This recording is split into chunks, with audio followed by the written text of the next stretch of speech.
अजीब दास्तां है ये कहानी शुरू हुई झाड़ू से, ख़त्म हो रही है दारू से।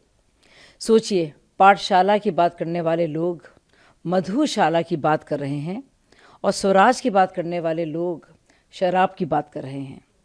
और अन्ना हज़ारे जी के जो दो बुनियादी उसूल थे, वो था भ्रष्टाचार से लड़ाई लड़ना, एक सच्ची लड़ाई लड़ना, और दूसरा एक बहुत ही ज़रूरी एक जंग उनकी थी, वो शराबखोरी के खिलाफ थी, शराब माफिया के खिलाफ थी, शराब सेवन के खिलाफ थी और शराब पीने के खिलाफ थी।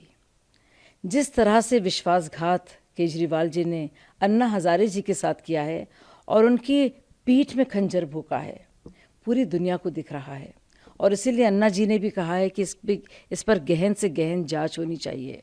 तो क्या गोपाल जी अब ये कह रहे हैं कि अन्ना जी की बात को ना माना जाए, जांच नहीं होनी चाहिए? जो राजस्व घटा है, जिस तरह से मुनाफाखोरी हुई है, जिस तरह से ब्लैक लिस्टेड कंपनियों को फ़ायदे दिए गए हैं, जिस तरह से करोड़ों के किकबैक लिए गए हैं, जिस तरह से फ़ोन को नष्ट किया गया है ताकि पूरा डिजिटल ट्रेल ना मिले, जिस तरह से बाकायदा जो भ्रष्टाचार देने वाली, रिश्वत देने वाली पार्टी थी साउथ लॉबी की, वो बाकायदा विजय नायर के थ्रू इस बात की तस्दीक कर रही थी कि हाँ वाकई में ये वही लोग हैं जिनको रिश्वत भेजनी है। जिस तरह से वही पैसा कम से कम 45 करोड़ गोवा के चुनाव में इस्तेमाल हुआ है, आपको लगता नहीं कि इस पर जांच होनी चाहिए? और बहुत ही शर्मनाक बात गोपाल जी ने कही है, मुझे तो यकीन नहीं आता कि ये लोग क्या थे और ये क्या हो गए हैं।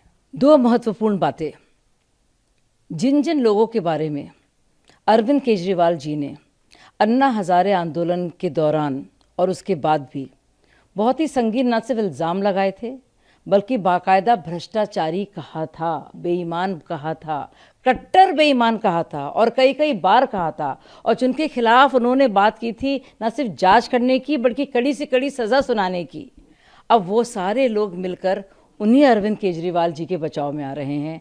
बहुत ही अजीब सा लगता है, हैरत होती है मुझे। अब दूसरी बात हेमंत सोरेन जी की, कम से कम उनमें इतनी तो शर्म थी कि जब उनकी गिरफ्तारी हो रही थी तो उन्होंने इस्तीफ़ा दिया। अब ये भाई साहब तो कह रहे हैं कि वो पूरी सरकार चलाएंगे। मनोज तिवारी ने कहा था ना कि क्या सरकारें चलती हैं जेल से? जेल से तो सिर्फ गैंग चलते हैं।